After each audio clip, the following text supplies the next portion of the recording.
guys, welcome back to my YouTube channel. And as I have got many comments कि आप anatomy and physiology of ear का video बनाओ, and so here I am with the anatomy of the ear. First part will be about the outer ear.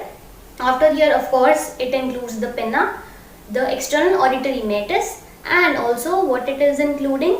It's including the eardrum, or we can say it is a tympanic membrane.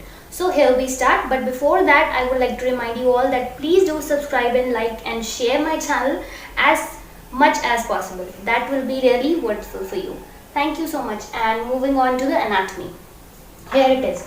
The outer part, the main from the starting where the ear collects the sounds from the environment is the auricle. Auricle consists of many parts, and so we are going to label it as it's given. Here it is. This is the triangular fossa. Out just opposite it we have the scaphoid fossa, or we can say scapha also, simply scapha. This is the helix and this is the tragus. Just above opposite it we have the antitragus, and here at just bottom from where usually piercing happens is the lobule. That is known as the lobule. And here we have some kind of ubra hua cheese, and we can say the openings or parts. Simply just they are just these kind of when we name them, they are usually just named for the references and for the knowns that we have to learn. And so these are the Simba concha, or we can say the Simba cavity. Let's move on.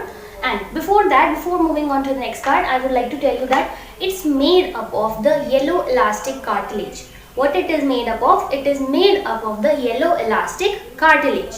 Moving on to the next, we have the external auditory meatus. What is it? External auditory meatus or external acoustic meatus. Why it is known as acoustic?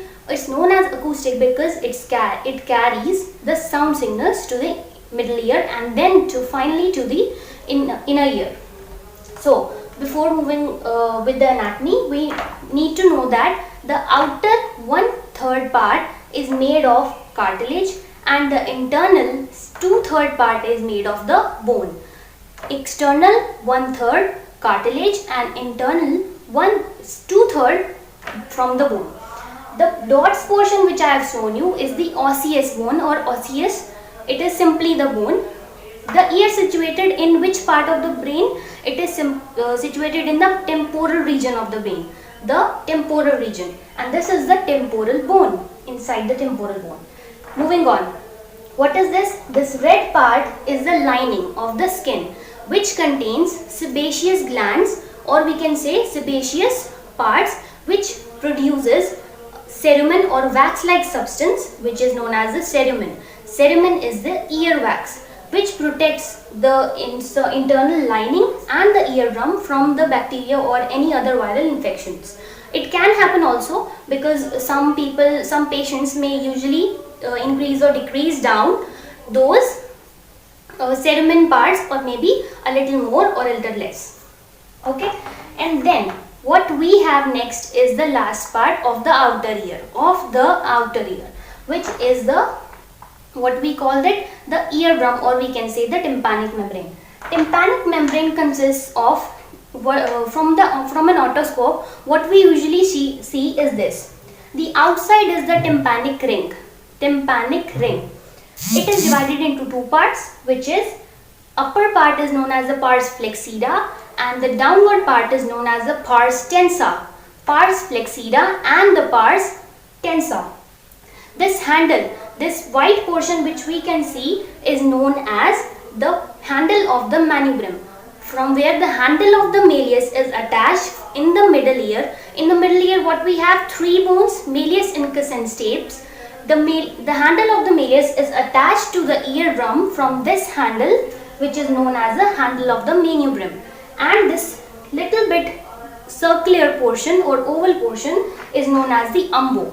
Umbo is the connection of the malleus, the main bone of the malleus, handle of the malleus, to the eardrum. And here we have a little bit portion which is little bit shown just for the reference to learn out the other things and to know which side or which degree, we have the other parts. It's just for the reference, but it is known as the cone of light. What is known as cone of light? And here we are moving on with all the parts of the eardrum. And that's all for what we have learned today. The auricle or the pinna. The next is external acoustic meatus, and also we have learned the eardrum. And for more questions or queries, you can ask me in the comment section. And till then, stay tuned for the part second. Thank you very much.